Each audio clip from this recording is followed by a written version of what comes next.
Welcome to the periodic table. So the periodic table is organized in a very specific manner so that elements are arranged such that their properties can be predicted. The horizontal rows we call periods, hence periodic table. And within a period, atomic number increases as we move to the right.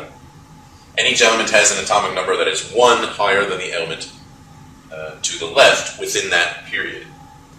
In general, but not always, atomic mass increases as we move to the right. There are a few exceptions to this. And at a certain point, as we increase the atomic number, the chemical reactivity of the atoms repeats. And when it repeats, then we move to the left side of the periodic table again and down 1 period.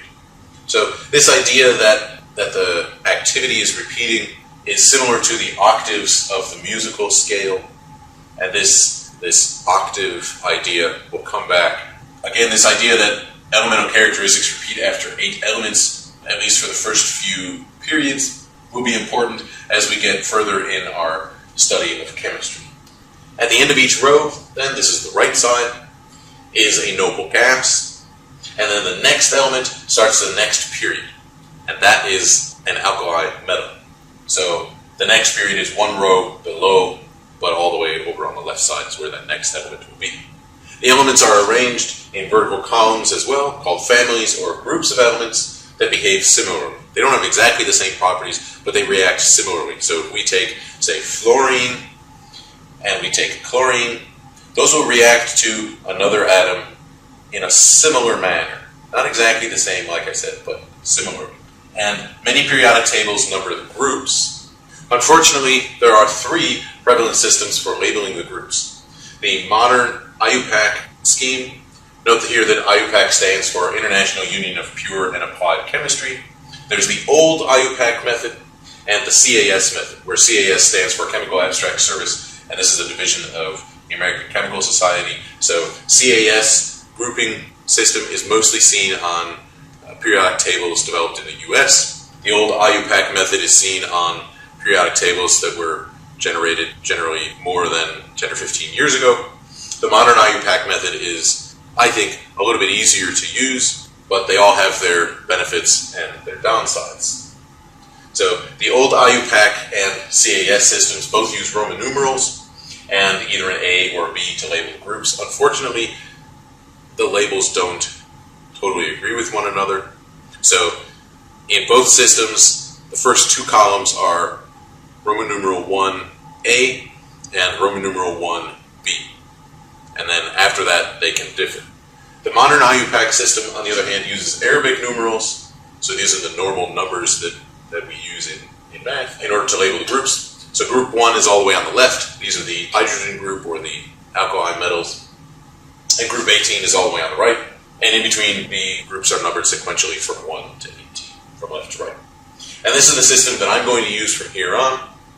And note that if your periodic table uses either the old IUPAC method or the CAS designations, then I highly recommend writing in the modern IUPAC method as well, so that you can keep track of what I'm doing and you can be using the same grouping numbers. So note here that the textbook that we use generally uses the old IUPAC designation, but I'm not going to be using those designations in my videos, so you need to take care to translate the book's designation to my designation and vice versa. So again, I would go ahead and right now pause the video and go back and write in the group numbers 1 through 18 for each vertical column. The noble gases are group 18 on the periodic table. This is all the way on the right side. The noble gases are helium, neon, argon, krypton, xenon, and radon. And they're all gases at room temperature and pressure. They rarely react with other elements. Now, we used to call them the inert gases, indicating that they don't react at all. But there are a few conditions under which we can get some of them to react, so we've changed the name from the inert gases to the noble gases.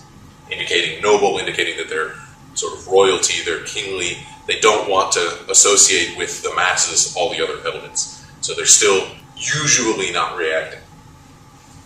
Now, other atoms tend to react in ways that give them the same number of electrons as a noble gas. And this is called the octet rule.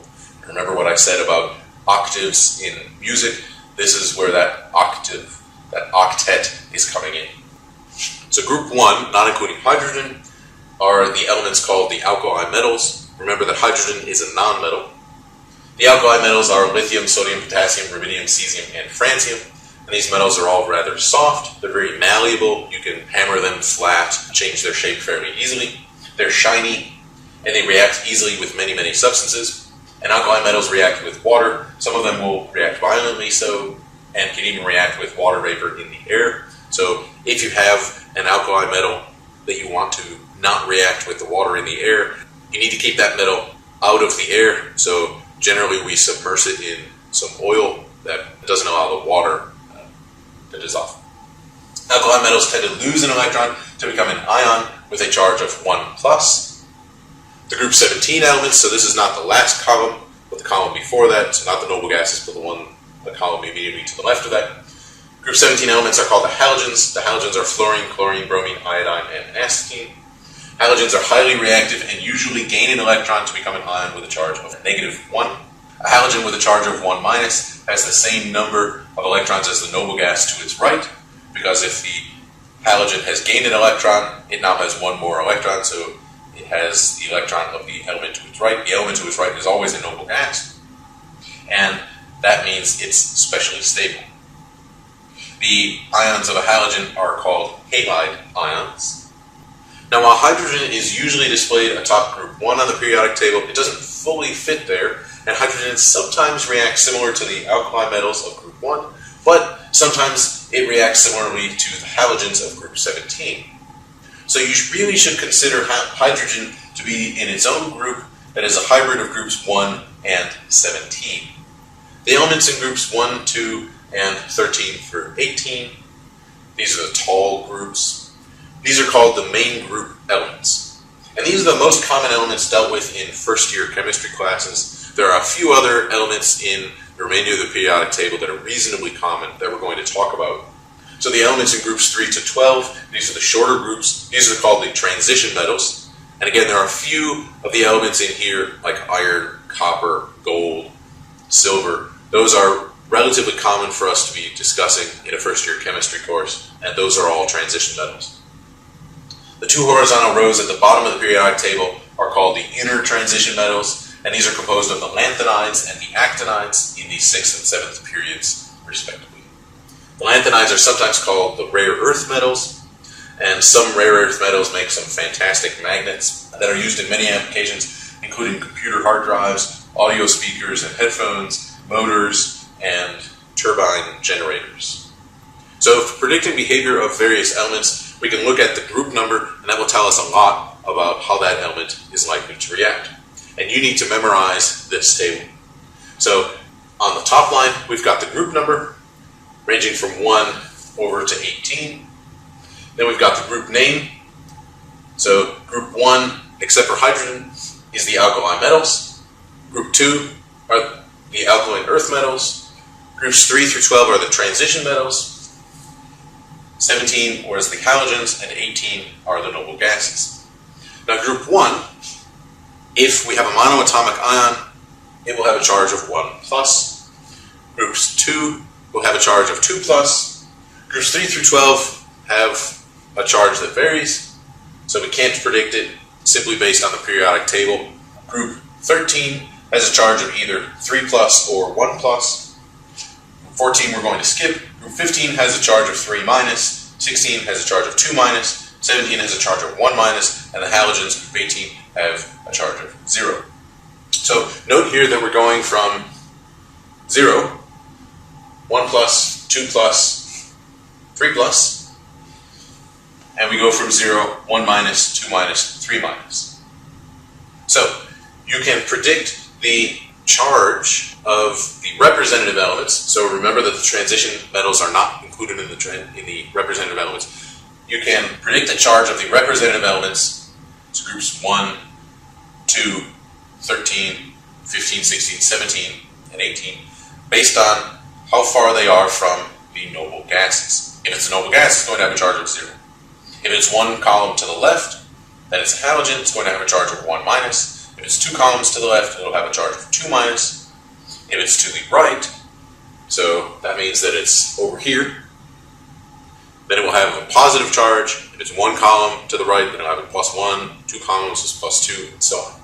We can separate the elements into three broad categories based on their properties. Metals, metalloids, which are sometimes called the semi-metals, and nonmetals. So if we look at our periodic table, and here I've just included the right half, if we draw a line on the periodic table along the edges of the boxes, starting at the top left corner of the boron box, and we go down and to the right, and down and to the right, and down and to the right, until we get to the bottom of our periodic table. We'll have this staircase, that's the red colored staircase, and the staircase separates the metals from the nonmetals. The elements that are bordering the staircase, with the exception of aluminum, are the metalloids. So these are boron, silicon, germanium, arsenic, antimony, tellurium, polonium, and astatine. And note that there's some disagreement regarding polonium and astatine down here. Sometimes they're considered metalloids, sometimes they're not considered metalloids. For simplicity, I'm going to consider them metalloids, although I'll also consider astatine as a halogen. The nonmetals are the elements to the right of the staircase, to the top right of the staircase. And note that hydrogen is also included as a nonmetal, so hydrogen is way over there on the left side of the periodic table. But remember that sometimes it acts like it's part of group 17, the halogens. So hydrogen kind of belongs here and kind of belongs over there, but we consider hydrogen to be a nonmetal. And then all the elements to the left of the staircase, except for those actually bordering it, are the metals, and also except for hydrogen. So note that aluminum here we consider to be a metal, even though it actually borders the staircase. It's not a semi-metal, it's not a metalloid, that is a metal. Note that then the vast majority of our elements are metals, because all of these over here are metals, again with the exception of hydrogen. And you can take advantage of this by memorizing only the metalloids and the nonmetals, and then anything that you haven't memorized, that must be a metal. And that was the periodic table.